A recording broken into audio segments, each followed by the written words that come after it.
be done as probably with the Red Cross. Because if you have the Red Cross, you have an institution which is entirely supported by one state. Alas, I have to say, the Blue Shield does not have a state behind it that is actually supporting it. So let's say the support structure for Blue Shield was not given in the same way as it has developed. The structure was supposed to be similar. In the Red Cross, as you know, there are two different main organizations. You have the International Committee of the Red Cross, which is mainly dealing with the legal aspects, and then aspects with prisoner exchange and things like that. And you have the Federation. So that's the Federation of the national entities of the Red Cross working together.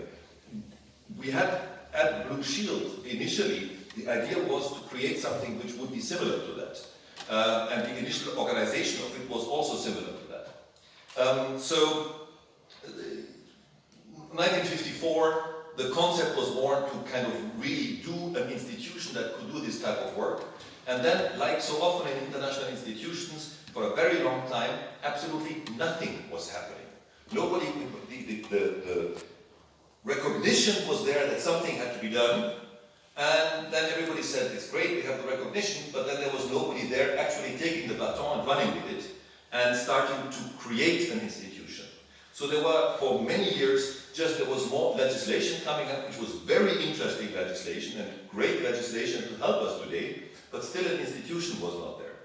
And I can totally understand, Mr. Ambassador, when you were voicing your frustration with UNESCO. I have this frustration absolutely every day. I totally share this with you. But then I also have the recognition that I have to say the strongest weapon that UNESCO has is the wagging finger. Yeah, I mean, I'm overdoing it obviously a little bit here. But they do not have an executive arm that can actually do some of those decisions that are taken at UNESCO. That does not exist. They don't have the possibility. They can make statements. They have a very good name. They can put their name behind it. But when it comes to do something in place, they are restricted by so many regulations and by non-existent means that very often they cannot do what they should be doing and what would be normally considered their task. So that is, again, one of these frustration points where an organization with UNESCO also has to rely then on other organizations, on NGOs. And we have heard a lot today about NGOs, and that also kind of enhances and supports the importance of those type of NGOs to do that type of work. And one of these NGOs that basically was there in a rather strange construction was the Blue Shield, because the Blue Shield was mentioned in international humanitarian law, it was mentioned in one of the important conventions of UNESCO, but it did not exist for real for a very long time.